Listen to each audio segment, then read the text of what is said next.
Welcome to the Jameson Files. I'm your host, Kerry Weber, and I am happy to be here with a new friend. And I'm excited to spend some time with him today and share him with the Jameson Files community, Andrew Johnston. Thank you so much for joining me, Andrew. Yeah, I mean, you messed up a little bit on that intro. It's best friend, I thought you said earlier, Oh, but like, look, hey, if we're just friends, because all of the people listening right now or watching it are just like they'll be offended if they don't really know how close we are. But like, whatever, it's fine. I didn't want everybody to feel this this big amount of FOMO that they're not in our Yeah. little Oh no, two-person friend. they should. How many hours are we going Well, on? Uh, Five and a I half. think you said like 5.5 hours of best friendship. A So friendship. Yep, yep, yep. So yeah, no, thanks for having me. This is you'll see me kind of moving around, kind of pivoting. I might chatter my teeth a little bit because I'm so nervous about being a guest, but I'll try and have a good time anyway. So, for those of you that might not know Andrew, Andrew is nervous because he's usually on my side of the conversation in podcasts. Andrew is a co-founder of A Tale of Two Hygienists podcast that's 10 years old this year. So, Yeah. congratulations on being one of the OGs of podcasting in the dental space. Yeah, no, thank you. It's been an amazing ride. I mean, you think back, we did this in 2015 is when we started the podcast thing, and the funny thing is we're actually not even the OGs. There's actually a whole other subgroup of real OGs, Alan Mead being a part of that, Yeah. who really kind of just said, "Hey, here's the template for how to do a good podcast. Make it your own, but here's kind of like the bones of it and gear, software, all of that kind of stuff." And then it's just like buckle up, and it's been a ride ever since. It was never Yeah. supposed to be a cool thing to do, but now it's the cool thing to do, right? Of course, I mean, now there's so many just trying to keep up with your with the blueprint that you all have been following all along. But, for those of you that are big podcast followers, you're likely no stranger to A Tale of Two Hygienists. And so, Andrew comes from the dental hygiene space, a dental hygienist yourself, registered dental hygienist, and Mhm. obviously veteran podcaster with a tremendous following, so curator of content of all things hygiene. But to add to that, you are the VP of Hygiene Operations for an emerging DSO in the Southeastern United States. And, and I just, we were talking before the interview, before we started recording, and you're in your first year in this position with this group, Mhm. and you are leading them toward a record year in hygiene Yeah. under your leadership in the operations of the hygiene division of the organization. And so congratulations to you. um, Well, thank you. but from all your years of practicing hygiene, of leading a hygiene department in the DSO space, but also as a curator of top relevant necessary information for those that are looking to grow either their hygiene departments or grow as hygienists. I'm excited to talk to you because I really want to pick your brain and give you a little bit of an open platform to be, instead of being the interviewer, to be the sharer of your insights. I always feel like those that are really great leaders and educators are students themselves, Mhm. and Yeah, you're really absolutely. curating information of what works. And now, not only do you have 10 years of curation, but you're putting that what you've learned into practice, and it's working. No. So, we vaguely talked about what we might talk about today. So I'm really just putting you in the hot seat because I I love don't your know. format. Your format's the best way. It's like, "Hey, let's just start talking. Let's just see what's going let's on. just This let's is just gonna see work." what happens. Yeah, And exactly. Andrew did threaten that he may turn the tables and start interviewing me. So I'm going to I try my best to hold I will control. d yeah, I'm so sorry if I do, listeners. I know, but it's just what we do. It's And, going to be hey, great. what's interesting? Like, I wanna, I think, kick a lot of this off. You and I have, like, a very similar, like, energy for trying to get teams to be excellent, right? And I Yes. think that, right at the get-go, I hope your listeners, like, are, I guess, audience. I keep saying listeners. Ours is all like, we don't do video. We are just like audio Yeah. only. But I hope your audience is okay with me being a part of a DSO. But I think a lot of the things that are applicable for DSO is applicable to private practice and everywhere else. And throughout my kind of career, full disclaimer, it's really been group practices. Yeah. And I like that model a lot because of the teams. So the success that we're having right now this year, banner year, I think today, actually, as we're recording this, will be the day that we catch up. What was the June 10th? we will have done more revenue in the hygiene department this year than all of last year. Wow. And so hopefully we're going to double that for the next year. We can't do that as hygienists alone, right? We need to have Mm. good leader doctors. We need to have great leader administrative team. We need to have Mhm. people helping with our schedule. We need to have all of like it takes this village really to have a successful department. But Yeah. I think when you distill all of the key elements of being successful, not one person has to do all the heavy lifting. I mean, obviously the hygienist has to be there, has to have the drive and the passion to be Yes. successful, to follow, kind of the outline that we've, kind of given to them to be successful. But man, we can't do it without anyone, with just by ourselves. We need the whole team to be on the same page. And that's really important, I think. Yes. I probably sound like a broken record a lot of times on the episodes because you're right, Andrew. I do beat that drum because it takes a team. If a doctor feels like he or she is alone in meeting or exceeding goals or establishing their ideal vision for their practice, it's going to be a really hard journey. Mhm, And if the mhm, team members don't feel supported, if the team members aren't given the tools to be successful, if the team members don't have that kind of training or resources available to grow, then they're going to struggle as well. And yeah, it all comes down to professional fulfillment. And the better I am in my role, the better the practice is, the happier everybody else is. It's just this kind of halo effect of impact that mhm, starts to happen. But I mean, you really are in real time experiencing extraordinary success from some of the kind of probably core competencies or maybe some pillars for the hygiene department that you're mhm. starting to establish. So I'd love to know, tell me, what are one or two of those things that you've started to implement or measure or instruct or lead in your department that is helping Yeah. you to see such extraordinary results? Yeah, I mean, I think it's really 2 things. You have to hire the right people, Mm, and we went through a period, and I am so grateful for the hygienists that were working for the group before, but there were some that just weren't a culture fit for what we were trying to bring in. So I work mhm, under a VP of operations. I report directly to her, and she has a vision, right? And this vision is very crystal clear. And it's get on board, or hey, there's plenty of opportunity right now in dentistry, right? So right, we love them, but they just weren't the right people for it. And so right. we were very selective on who we brought on board. We wanted someone that was going to be kind of a driver of change in their particular office, someone who Mhm, can really I mean as much as they can kind of just like, be self-driven, self-starters, those types of people who want to be excellent. And then the other thing too is like this isn't the blueprint of dentistry really isn't all that hard, right? So there's enough disease for us to make money. So it's about ethics, right? We have mhm, to see a disease and do the right diagnosis, right? mm, Then once we have the right diagnosis, we have the right treatment plan. You have to get the mm, treatment plan acceptance. You have to educate the patient. All of those things have to happen. And then the third component of that is your interventions after all the fact.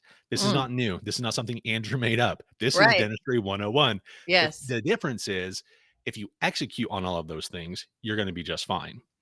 I think where a lot of dental professionals get kind of hung up is on the one negative review out of 100, the one Yes. no to my treatment plan out of 100, and they don't look at the bigger picture.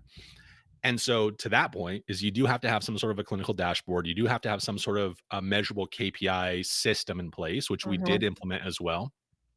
And then just constant review of those things. Hey, your patient. So one of the easiest key metrics in hygiene is your perio percentage. mhm, So it's established. I mean, it's not Andrew's, numbers that he's pulling out, but it's about 47% of adults have periodontal disease. So we'll say mhm. 50, half of the patients. We live in Florida.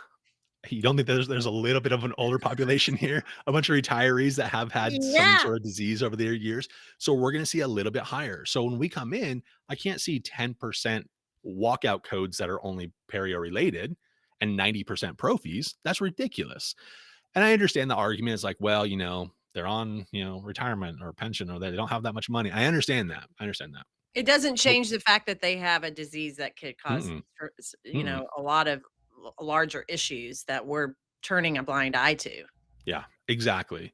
And I think, we can get into the whole supervised neglect and all those, rationales, the legalese of, diagnosing properly and treatment planning properly, but we shouldn't have to do that. We shouldn't want to do that. We shouldn't go down that road. We should just do it because it's the right thing to do, is to diagnose accurately. So you look at that percentage and you're like, man, you're at 30%. Like, let's look at your diagnostic skill set then. How are you coming up to only 30%? Is this a dentist is diagnosing, or are you co-diagnosing with your dentist? And before all of that, are you and the doctor having a conversation about what does disease look like? What numbers? What is the appearance? If you're not on the same page with your doc, then I mean, you're never gonna get to that Oh. 50-ish percent, right?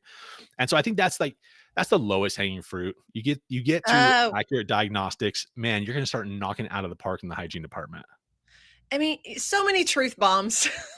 There's so much we could go circle back on that you just shared. I'm gonna do my best to go back to all of it. Let's start with Okay. that last piece. The perio aspect of practices and the underdiagnosis Mhm. of, we're basically doing a disservice. And I went on a rant on your podcast a little bit about, ignoring, not really owning your role and Yeah. choosing the profession that you've chosen to be a part of, and not truly stepping up to the plate and representing that profession for the purpose that it's Mhm. supposed to serve. Mhm. And Andrew, I cannot tell you how many practices we go into and the perio numbers are nothing. And so what's the deal? Like, what do you think that's all? Is that a confidence piece? I mean, I think it circles back to, I loved what you said about the right diagnosis, right treatment plan, and then the interventions after the fact. Mhm. To me, it falls into that, either we're not taking the time to appropriately diagnose and treatment plan, but also there's a dismal amount of confidence in having those kind of educational and treatment presentation type conversations with patients. Do you Yeah. agree with that, or where do you see the root cause of our issues in that, in those low percentages to be? I mean, look, everything I say is gonna be conjecture. I don't have any data or evidence to prove my thoughts and opinions on things, just my clinical years of experience.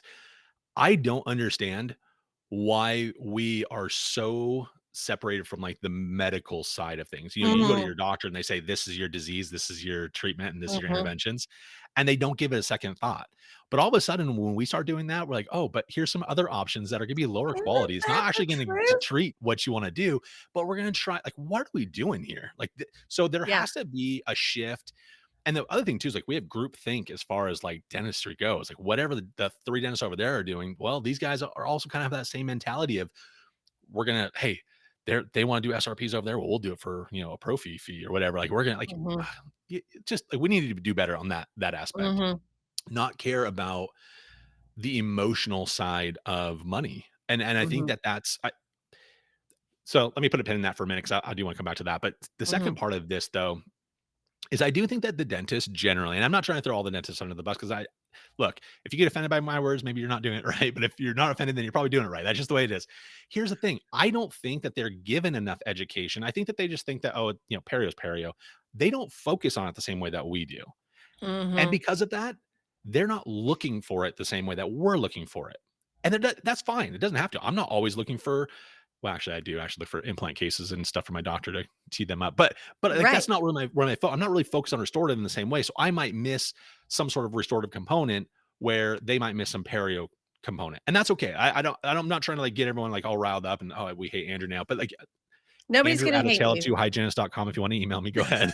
But so here's the thing though, it's like I think that just because that's not your focus doesn't mean that's not important. And I think that if we can just either allow our team members to allow it to be more important, or Mhm, let's just focus on it a little bit more. If you want this, so the way that we kind of look at it is if the hygienist is doing 3 times of their salary in production, like it's going to be kind of mhm, a healthy mix, right?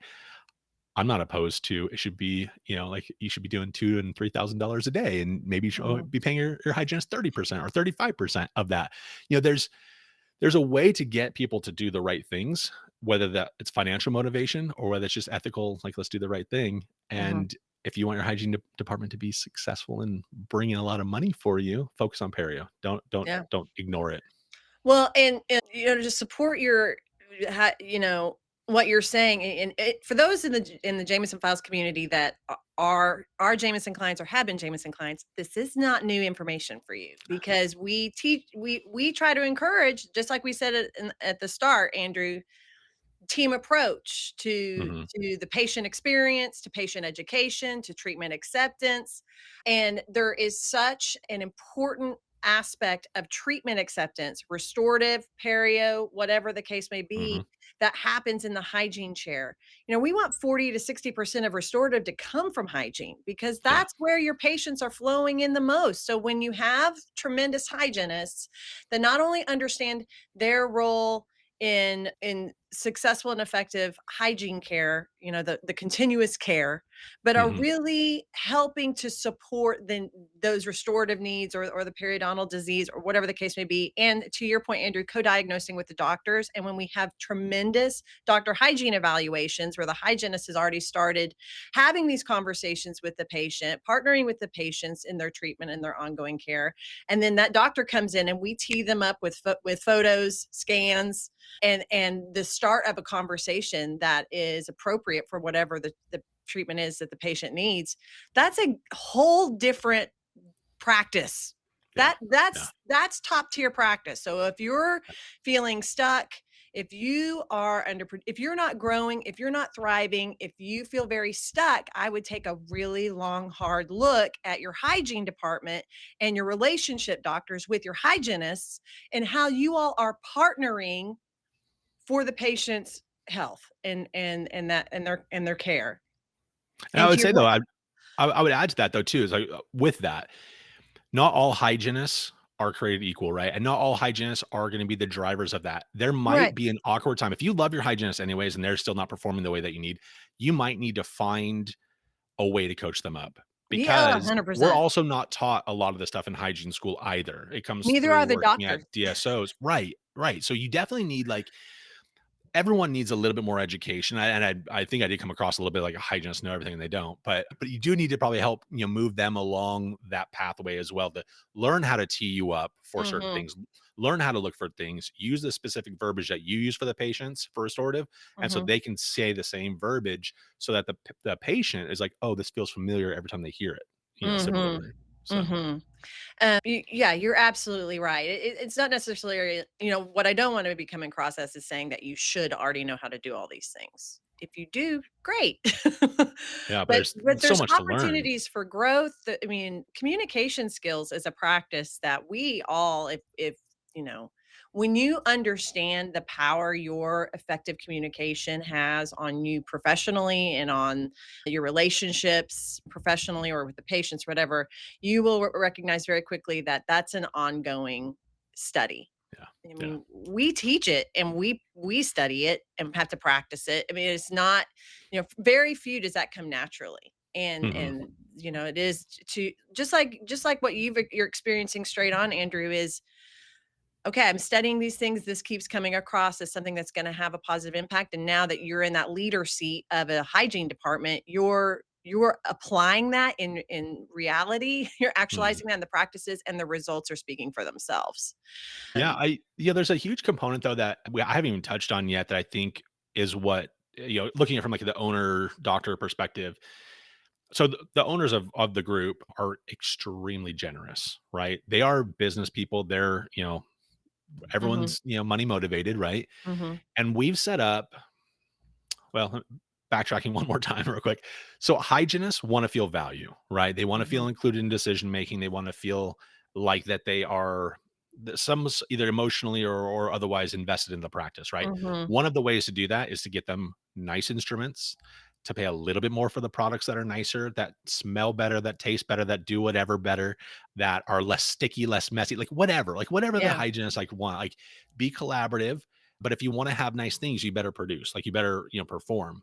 Hmm. And the owners have been phenomenal with this group, where they're saying, "Okay, look, you can have these things, but get us here first. Hmm. And then I can go back to the teams and say, "Hey, we have good stuff now. Do you want better stuff? Do you want, and Hmm. what is that better stuff? Like, what company do you love?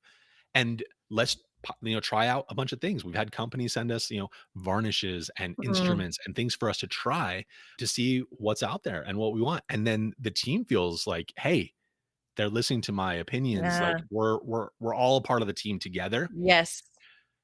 And the owners couldn't be happier because they're making money, right? Like they Yeah. like it's a win all around. And then because it's so rooted in, diagnostics, treatment, interventions, it's patient care centered, Mhm. everyone feels good about doing the right thing. And so Yes. it's like, this is how you win, you guys. Yes. This is not hard. And another thing, sorry, we're gonna keep talking about another thing and another thing. So the other thing too is like I understand the prophy mill model. Let's do Mm, 15, 18 patients a day. I was showing you some of the metrics earlier, in which we can't show, unfortunately, for your audience. But one of those numbers I didn't actually even point out was we see about 5.5 patients a day on average. mm, And so part of that is you have to have the right makeup on your schedule. You can't have a prophy day, where it's just mm, all prophies all day long. mhm, But you also you need the time buffer. So if you have 8-hour shifts or whatever, there's mhm, no way that you're going to see 8 patients in a day if you have any sort of perio on that schedule. There's mm, just no way. And you're not going to have a productive financial schedule if you're doing provies all day long either. mm, Right. So that there has to be a healthy mix. And I know different groups have different philosophies of what that mix is. mhm, But just look at your perio percentages. If you're at 50%, and then 50% of your schedule, it should be perio. I mean, you should have, mm, if you're seeing 6 patients a day, four perio patients, 2 prophies. Like that seems yeah. reasonable to me to still get that kind of production that you need. That's a really great point. The number of patients that you're seeing is probably gonna in a typical hygiene column in a day is probably reflective of your perio percentages. It really is. It has to Um, be. Yeah. yeah, and, oh, you said something really great that I wanted to circle back on. Oh, you were talking about the investing in the hygienist, investing Yeah. in the resource, letting them be a part of exploring what great tools are out there or Mhm. products, and letting them be a part of that decision making. You actually really hit the nail on the head on studies on employee engagement. So Mhm. when you look at Gallup, or there are a couple of other companies that do a lot of surveys on employee engagement, not just in dentistry, obviously, but in the workforce, they talk about when they interview employees, what they see as those the nurturing steps that help to bring out engagement in them is having an alignment of and knowledge and clarity of the vision and the mission and the values of the organization, but then having a place where the investment in development and professional development is taking place. So Mhm. those practices and people that are investing in their team and helping them to grow and develop, that's a real motivator, that there's opportunities for growth and development. And then also another one of the big ones is that there's that open space where they have the ability to provide feedback, to contribute ideas, and to be a part of solutions. So those are some of the big primary aspects that generate engagement in a company, in a business. And so Mhm. what you just said about giving the hygienists opportunity to explore the products and to give their input on what they want or need, obviously with the expectation that there's a return on that investment for the Of course. organization. Of But course. I just love that because that hits the nail on the head in terms of, yes, money is a motivator, probably more so than ever. Cost of living is just extraordinary, and Yeah. we want our employees to make a good living. Mhm. And that type of fulfillment, professional fulfillment, and creating that work culture where people enjoy being at work, they're seen, heard, and valued. They're looked at as more than just a cog in a wheel. That's really important to people, and I think it's becoming more and more important to younger generations. Would you agree? I would. I mean, yeah, of course. I think I'm. I don't know. We tend to hire people that are kind of in my generation still. Like the generation gap's not too wide yet for me. But I think the way I feel about things is I want that, and so maybe it is Yeah. my generation just maybe are living in it. But I think part of this though too. I think that you said it earlier, and I can't remember exactly how you phrased it, but it was really beautifully said about being a learner, always wanting to Mm, learn. I've mhm. learned more by bringing it open to the group about what Yes. makes people tick than I ever would have done by saying, "This is what we're going to do." Because guess what? I have been in this industry a long time. I have sampled all these things my own self. Yeah. I mean, I'm coming from the chair my own self just 4 years ago. So it's like I know what kind of the best is. So I want them to have that, but guess what? Mm, They don't always want that. And now it's mm. my opportunity to be like, "Oh, well, why don't you Oh, want that?" And then yeah, maybe I can be wrong, and they can yeah, have a thing that I wouldn't want, and that's okay. There's nothing wrong with that. I don't have to be that authoritarian that comes down and be like, but I yeah. also learned something. I learned about, what motivates people, human behavior, things that I might be able to not necessarily use right this minute, but I can bank it, Mhm. and then in 2 years, 3 years, 4 years, 10 years, I can use it again. So Yeah. I get the opportunity to learn by doing it that way too. So there's still something that, an owner, doctor, someone can get out of that, even if they're just going through the motions because Gallup says that it's the right thing to do. There's still something that they could accidentally get by Yeah. doing it that way too. Yeah, and I always, I love to nerd out on that kind of stuff. I understand. That's just kind of Yeah. me. I like to see like what's the pulse of, so I go look at all these things and you're right. It's good to know, but then what does that mean? Like how do you Mhm. translate that into your workspace, or how do you translate that? Okay, that all sounds good in theory. Let's, give them a place to grow, but I'm a 5-person practice. I have 5 people on my Yeah. team. There's not exactly a ladder to climb here. Yeah.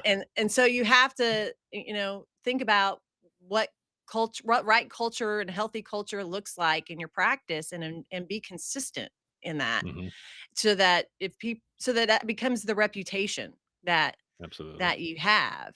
And I promise people in your community, dental professionals in your community, if you're consistent in developing a great work culture, you have a reputation out there. Yeah, I mean, we're gonna really develop something where it's not hard to recruit, it's not hard to retain, right? That's kind of our driving focus. We don't want I people love looking that. for other jobs, right? Well, and it goes to all the things that you talk about. It's culture is really everything. I think that hygienists are naturally educators. Like we want to have the time to educate from our Mhm. chair. So we're not going to cut down their appointments to 45 minutes. We're not going to do those ridiculous, standards and mandates that has happened in other group practices of yesteryear. I don't think it Mhm. happens in most places anymore, but it used to happen really crazy Yeah. things that they used to do. And so if we're just going to set ourselves up for success later and make our lives easier, we have to do it right. We have to establish the right type of culture. And I think we're doing it. We're not Yeah. there yet. We're not there yet, but we'll get there. But that's the vision, and you're That's the working vision. working strategically to get closer to Mhm. that, and that's all that Yeah. matters. Um, so that kind of what I want to circle. That makes me circle back to the first thing you said is hiring the right people. Yeah. Yeah. This one, I can already hear the murmurs. I mean, I can hear what everybody's saying on the other side of this computer screen or their phone is like, oh, well, it's easy for you to say. We can't even find a person within 50 miles, a Yeah. hygienist to hire. I mean, that's been the narrative now for, oh my gosh, 3 years, maybe five really. I mean, if we can't, since the pandemic, I'd say it's just been the constant, you know, narrative in our space. And, I'm actually going to have Rachel Wall on as a guest coming up really soon because she did a great interview. And I'm like, I want you to do it again. And I want you to do it on my podcast. That she's so good at this. And I Yeah. was like, I She's love great. that interview that you Yeah. did about the hiring issue and, some solutions. But to your point, man, that's hard, and I cannot let go of. I agree with you. We're really stuck in a rut here of people Mhm. simply hiring warm bodies out of desperation, and they're Yeah. not necessarily looking as if this person is a good fit for my practice, philosophy, and vision. And, how are you dealing with that? I mean, you're not a solo practice looking for one hygienist. You're an emerging group Mhm. looking for multiple hygienists. And so I Yeah. liked what you said of what did you say? The I don't actually retain remember the about right what I said. people, Oh, yeah, recruit the yeah. right We people, recruit the right retain the right people. Yeah, yeah. recruit the right people, retain the right people. Help everybody get in the right headspace of how to get to that place. And I'll be honest, that it doesn't work everywhere, right? And that's just has to be the truth of it, and we have to accept it. We were actually at Chicago Midwinter, and I met this wonderful office, and they had their, like, long-term hygienist that kind of up and took more money somewhere else, and it was all about the money and this and that, and they couldn't compete at the Mhm. ridiculous prices that they were getting paid. That's gonna happen, Mhm. unfortunately, and it sounds like it's happening a little bit more and more. I also think that people are definitely relocating across state lines, which is gonna make it harder for certain areas that might be a Yeah. little bit more rural, and I know that we're trying to open up with compacts and things like we're not gonna get the compact I conversation know, I today, was like, "Man, but they're trying to make it we're trying to easier nudge for into people that." to move different areas that are gonna be the popular, the fun things. Like, it's the, dental deserts are gonna get worse and worse, in my opinion, because of it. Mm. Oh, But, that's just look, again, I don't have any studies or anything to prove that. That's just my opinion on kind of what I've seen. I live in Florida. Like, people have been flocking to Florida. I flocked to Florida. I'm coming from Washington State. I flocked to Florida. We have an abundance of qualified people down here in the Tampa area that are looking for a good place to work that's going to pay them well. yeah. And because we are on a production model for our hygienists, we don't do an hourly model. The world is their oyster. They can make it what they want it to be. We have the systems in place, and I have the data to show them, like, hey, this is what our hygienists are averaging. And if you do this much, this is what your hourly equivalent would be. Mhm. Most of our hygienists are making above $60 an hour at this rate if we're going to do the hourly equivalent. And I think almost all of our hygienists at this point are going to be well over six figures. Mm. It's just the template is there, you guys. It's not a magical template. And I think that if you give them opportunity to make the money that they want to support their family, right now, money is kind of the driver. Culture is always great. Culture is going to be what keeps them there, right? But opportunity is what's going to help you recruit people. Mm. And I think that you have to have an opportunity for them to make the money that they think that they're worth. And whether or not you agree if they're worth it or not doesn't matter. It's beside the point. But here's the thing that can we touch on this for just a second? Always. Maybe this is too Whatever you long of wanna a talk about, we'll talk. but what I like this. You're setting them up to have great opportunity, but you're also setting very clear expectations. I Mm, mean, your numbers are reflecting that you have some expectations and structure in place that you expect your hygienists to meet, not in terms of mhm. necessarily like wearing them down to the bone or nothing unethical. I'm just saying you're training them, you're developing them. They must be engaged in that way of delivering excellence in their role. How are you establishing that as you're hiring these hygienists in your practice? It's a long conversation kind I of from the know. get-go, right? And I tell them like, "Hey, here's where we're at. Do you have this experience, this experience, this experience, this experience? What happens in this case? What happens in this case? How do you treat a patient there?" I need to know that their foundational knowledge is at least where I need it to be. I Mm, can train other things, but if they're, you know, for whatever reason opposed to doing an iTero scan on new patients because like I don't have time or whatever, mm, then they're not going to be a good fit for us, right? So mhm, I try and give them this is what the expectation is for your day to day. This is we do talk about money and stuff like that and how the compensation works, but this is what our clinical expectations are, especially for these categories of patients. Your healthy mhm, patients, your gingivitis patients, your perio patients, etc. I think so the owner doctor, she set it up really, really well at the very beginning. The whole let's scan our new patients was before us. It wasn't something we implemented when we came in. And she was very education focused. And so when I talk to these hygienists and trying to recruit them, I need to know that they can convey the right things to the patient with mhm. the right emotion and the right tact. Right. So yeah, so those conversations get really long about trying Yeah, to establish. I try and give them every scenario, every possible case of where I've seen difficulty for hygienists. I think about myself. I go into the offices and I have a checklist, and we have a like a progress form that we have that says, "Hey, this is where you're at. This is where the standards are. Let's set a goal to get you up to there." It doesn't have to be love that. what the goal is or what the standard is. It's somewhere in the middle that's achievable. And then we focus on like two or three of those KPIs at a time to really, really motivate them to see that instant success on those areas. I love that. So I think about those things when I'm recruiting. I'm like, okay, where have I seen people kind of throw me curveballs that I'm gonna have to like overcome later on? Mhm. And then we talk about it. So it's a really, really long conversation. And then I think my boss isn't gonna love I say this, but I'm gonna say it anyway. I always encourage the hygienist to do a vibes check on the office. I say, come Mm. in. I don't need you to show me any like it's not a working interview or anything like that.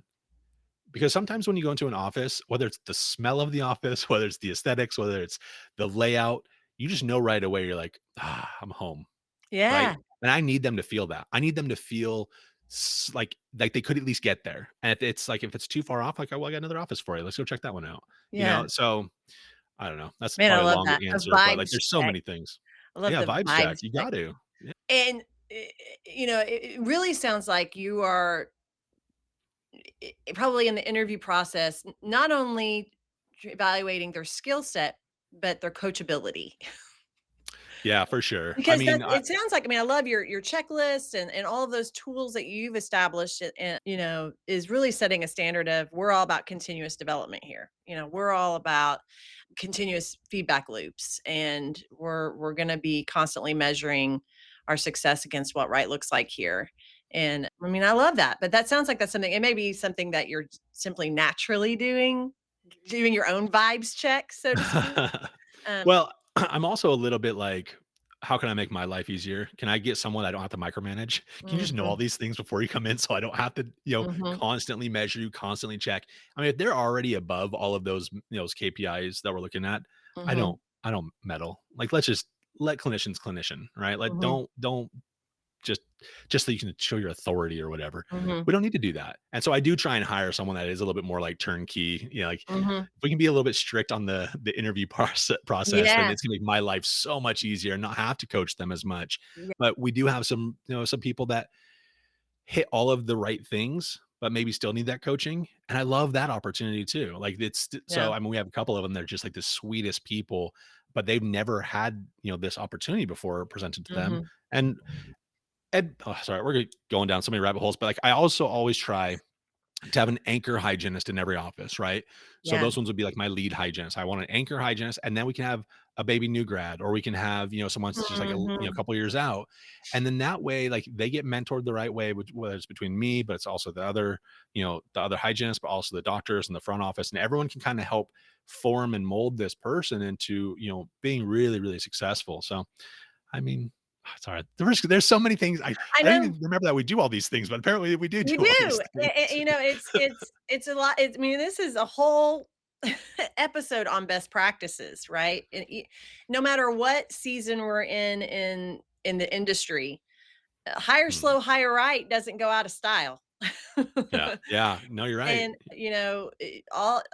we've all had that experience where you hire wrong, and Mhm. what's worse.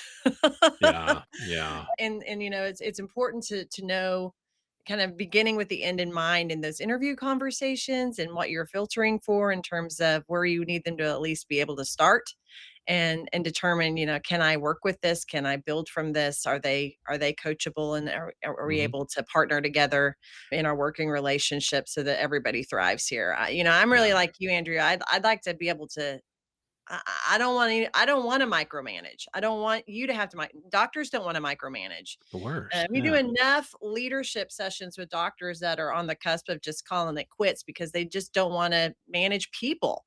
Mhm. And the best way to help relinquish the stress and burden of that is to create and develop a group of leaders in your practice that own their role, Yeah.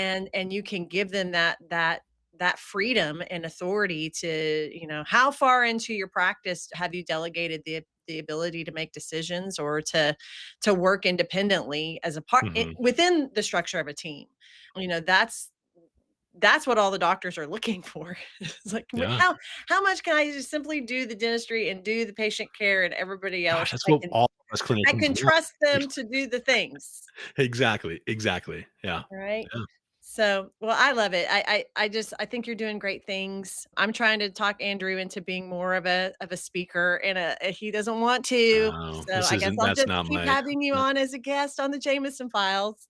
Hey, you made this Um, really easy, and yeah, I know you had Kevin Henry on, and shoot, if he could do it, I could do it, right? That's what I said. But this was I know I'm still like fidgety, nervous, but you made this so easy. So thank you for this. No, well, no, thank you. So many great insights, and truly, truly, for those of you that love listening to podcasts and love to learn in that way, I encourage you to go seek out A Tale of Two Hygienists. 10 years of content in there, people. So there's a lot there.